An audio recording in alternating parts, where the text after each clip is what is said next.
नमस्कार, मी सुशील कुलकर्णी. आपण पाहताय अॅनालायझर. मी जरासा गांभीर्याने एक अंदाज व्यक्त करतोय. होय, मी याला अंदाज म्हणतोय. अंदाज या अर्थाने की महाराष्ट्राची राजकीय स्थिती, एकूण सामाजिक स्थिती आणि ज्या काही घडामोडी घडतात त्याचा साधारणतः आढावा घेतला आणि त्यातलं सार काढण्याचा प्रयत्न केला तर जे आपल्या लक्षात येतं त्याला अंदाज म्हणतो मी. आणि तोच अंदाज मी आता बांधतोय. होय, अगदी बरोबर आहे. शीर्षकात आहे ते अगदी खरं आहे. महाराष्ट्रात मराठा आरक्षण मिळण्याची शक्यता निर्माण झालेली आहे, किंबहुना लवकरच ती गोड बातमी महाराष्ट्रातल्या समस्त मराठा बांधवांना मिळण्याची शक्यता आहे. मराठा आरक्षण घोषित होणार की नाही होणार याबाबतचे अनेक तर्कवितर्क लावले जात आहेत. दुसरीकडे मराठा आंदोलन अगदीच टोकाच्या भूमिकेवरती चाललेलं आहे. डू ऑर डायची पोझिशन आली आहे आणि यात अनेक तरुणांच्या मध्ये काहीतरी वेगळे विचार येऊन ते वेगळाच निर्णय घेत आहेत. अनेकांनी आपला जीव गमावलाय तर अनेक जण हिंसक होऊन काही काही कृती करायला बघतायत. सगळेच मराठा आंदोलकांच्या प्रेरणेतून अथवा इशाऱ्यावर करतायत असं अजिबात नाही, पण ज्याची जितकी बुद्धी चालते त्यावर प्रत्येक जण या लढ्यात आपापली भूमिका बजावतोय. कुठे आपला जीव देऊन भूमिका बजावणं चालू आहे तर कुठे दुसऱ्याचं नुकसान करून आपली भूमिका बजावली जाते. या दुसऱ्याचं नुकसान करण्याच्या कारणामुळं महाराष्ट्रामध्ये एक अशांत परिस्थिती निर्माण झालेली आहे. भयाचं वातावरण निर्माण झालेलं आहे. भयाचं या अर्थाने की एकमेकांच्या विषयीचा राग, एकमेकांच्या विषयीचे सुडाची भावना ही सुद्धा आता हळूहळू येऊ लागली आहे. मध्येच मराठा ओबीसी असा वाद रंगतो, मध्येच ब्राह्मण टार्गेट होतो, मध्येच अजून कोणती जात टार्गेट होते. असं करता करता जाती जातीच्या मध्ये महाराष्ट्राच्या राजकारणाला विखुरलं जात आहे. खरं तर हे राजकारणामुळेच होत आहे हे काही नाकारून चालणार नाही, कारण महाराष्ट्राचं एकूण समाजकारण आणि सामाजिक स्थिती अशा गोष्टीत कधी थारा देतच नव्हती. सगळ्या जाती महाराष्ट्रामध्ये गुण्या गोविंदानी नांदत असताना राजकारण्यांनी हे जाती जातीच्या मध्ये वितुष्ट आणलेलं आहे. बरं, ते राहू देऊ, त्यावर भाष्य आपण पुन्हा कधीतरी करूया. पण मराठा आरक्षण मिळण्याची स्थिती का निर्माण झाली आहे? आणि हो, आणखी एक अंदाज माझा आधीच सांगून ठेवतो. ओबीसी आरक्षणाला धक्का न लागता वेगळं मराठा आरक्षण मिळण्याची स्थिती निर्माण झालेली आहे. तुम्ही कुलकर्णी 24 तारीख जवळ येते म्हणून हे सगळं सांगणं चाललंय का? किंवा 24 तारखेच्या पुढच्या आंदोलनाला, त्यानंतरच्या आंदोलनाला डायल्यूट करण्यासाठी हे सगळं चाललंय का? म्हणजे कुलकर्णी हा शब्द वापरू ना, अजिबात नाही, अजिबात नाही. असं काहीही माझ्या मनात नाहीये. डायल्यूट करणे हा विषय नाहीये, काहीच नाही. उलट जे दिसतंय त्यावरून सांगतोय. काय दिसतंय ते लक्षात घ्या. मराठा समाज हा आपल्या आरक्षणासाठी आग्रही आहे. कुणबी जातीच्या प्रमाणपत्रामुळं ओबीसी वर्गाच्या मनामध्ये एक अस्वस्थता निर्माण झाली आहे. अस्वस्थता ही निर्माण झाली आहे की कदाचित ओबीसीच्या आरक्षणातला वाटा मराठा समाज घेईल. सगळाच मराठा कुणबी झाला तर एकूणच ओबीसीतल्या जातींची संख्या वाढेल आणि त्यात विभागणी होईल. त्याही पेक्षा एक मोठी गोष्ट आहे ती म्हणजे ओबीसीच्या राजकीय आरक्षणात सुद्धा मराठा समाज येईल. आता इथे खरं वाद आहे. म्हणजे बाकी ठिकाणी फारसं वाद असण्याची शक्यता नाही, कारण नोकऱ्याच किती आहेत.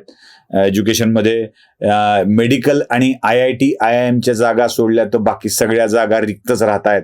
त्यामुळे तिथे ऍडमिशनचा काही प्रश्न नाही आहे. नोकऱ्या सरकारी फारच अत्यल्प आहेत, त्याच्यामुळे त्या मिळण्याची शक्यता आणि त्यातला वाटा जाण्याची शक्यता ही फार नगण्य गोष्ट आहे.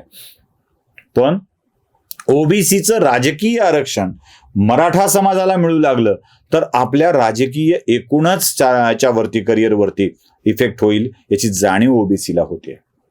म्हणून ओबीसी घाबरलेला आहे. आता ओबीसीचं हे घाबरणं आणि रस्त्यावर उतरणं, मराठा समाजाचं कुणबीत जाण्यासाठीचं आग्रही असणं आणि 50% आरक्षण मिळवण्यासाठीचा, कारण 50%च्या वर तर न्यायालयीन प्रक्रियेमध्ये अडकतं, त्यामुळे ते मिळण्याची शक्यता नाही म्हणून 50%च्या आत द्या हा मराठा समाजाचा आग्रह. या दोन्हीच्या मध्ये एक मोठा संघर्ष होतो आहे आणि या संघर्षाचा परिणाम महाराष्ट्रातलं सामाजिक वातावरण गढूळ होण्यात होतो आहे. त्यासोबतच काही कायदेशीर बाबी देखील पूर्ण होत आहेत. कोणत्या आहेत त्या? तर त्या आहेत क्युरेटिव्ह पिटिशन सुप्रीम कोर्टामध्ये दाखल झालेली आहे. म्हणजे तिथे आता क्युरेटिव्ह पिटिशन ऐकायची न ऐकायची, त्याच्यावर सुनावणी घ्यायची की न घ्यायची हे कोर्ट ठरवणार आहे. लक्षात घ्या, कोणतीही व्यवस्था, मग ते संसद असो, ती ब्युरोक्रेसी असो, ते न्यायालय असो, कायदे असोत, हे लोकांसाठी तयार झालेले असतात. लोकांसाठी तयार झालेले असतात. मग एकदा सर्वानुमते हे कायदे असं करायचं ठरलं की त्या कायद्यानुसार वागावं असं ठरलेलं असतं. नियम लोकांसाठी असतात आणि ते लोकांच्या हिताचा विचार करणारेच असले पाहिजे. बहुसंख्य लोकांच्या, म्हणजे बहुसंख्य इन द सेन्स म्हणजे पुन्हा त्यात बहुसंख्य अल्पसंख्य अशा जाती धर्मात पंथात जाऊ नका. व्यापक समाजाच्या हिताचा व्यापक विचार करणारे नियम कायदे या सगळ्या गोष्टी असतात. आणि मला वाटतं सगळी व्यवस्था आपण त्यासाठीच निर्माण केलेली असते. असा व्यापक हिताचा विचार करता, न्यायालयात दाखल झालेल्या याचिकांचा विचार करता आणि त्यासोबत देशातल्या वेगवेगळ्या राज्यांमध्ये ज्या आरक्षणाची संख्या वाढते आहे. आता प्रत्येक जण प्रश्न विचारतो, बिहारनं संख्या वाढवली तिथं चालतं, महाराष्ट्रात का नाही? तामिळनाडूत एकूण आरक्षणाचं पर्सेंटेज वाढलं तिथं चालतं, इथं का नाही? असा प्रश्न अनेक जण विचारतात. काय आहे, न्यायालय सुद्धा तक्रार आल्यावर त्याचा विचार करतं, त्याच्या आधी नाही. कोणी तक्रार दाखल केली की बाबा याच्यावर माझा आक्षेप आहे की मग त्यावर सुनावणी घेतं, त्याच्या आधी उगाच न्यायालय करायला जात नाही. तामिळनाडू काय, बिहार काय, इथे फारशा तक्रारी दाखल झाल्या नाहीत किंवा तक्रारी झाल्या नाहीत म्हणून ते चाललं. आता बिहारमध्ये, तामिळनाडूमध्ये ज्या सामाजिक गरजांच्या आधारावरती आरक्षण वाढतं आहे त्याचाही विचार होणारच आहे. आणि त्याहीपेक्षा महत्वाची गोष्ट म्हणजे न्यायालय सुद्धा आता या मुद्द्यांचा विचार राज्य सरकारवर सोपविण्याचा विचार करू शकतं किंवा करत आहे. राज्य सरकारने याबाबत आपल्या राज्यातली परिस्थिती बघून निर्णय घ्यावेत आणि ती मर्यादा वाढवायची की न वाढवायची याचा विचार करावा, याबाबत सांगू शकतं. आता गंमत अशी आहे की पूर्वी देवेंद्र फडणवीस यांच्या सरकारने कायदा करून आरक्षण दिलेलं होतं.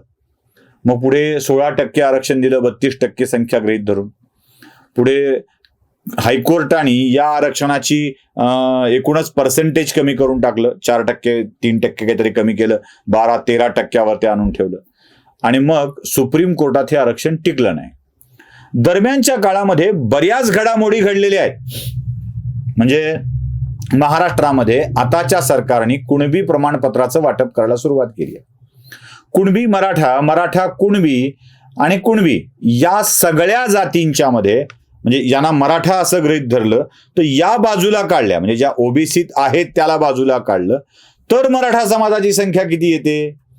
आतापर्यंत मराठवाड्यामध्ये अथवा महाराष्ट्रामध्ये कुणबी जातीची प्रमाणपत्र किती वितरित झाली आहेत, त्याचा किती लोकसंख्येला फायदा झाला आहे मराठा समाजाच्या, याचाही विचार होईल. आणि त्यानंतर मराठा समाजाची एक संख्या काढून मराठा समाजाच्यासाठी स्वतंत्ररित्या वाढीव आरक्षण घोषित करण्यात येईल, ज्यात ओबीसीला कोणताही धक्का लागणार नाही.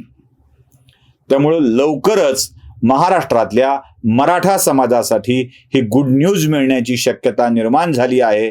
आपणही सगळे त्या दिवसाची वाट बघूया आणि मराठा समाजाला स्वतंत्र आरक्षण मिळेल अशी अपेक्षा व्यक्त करूया. त्या दिवशी सगळ्या मराठा समाज बांधवाचं मुक्त कंठाने, मुक्त मनाने आपण अभिनंदन करूया. धन्यवाद.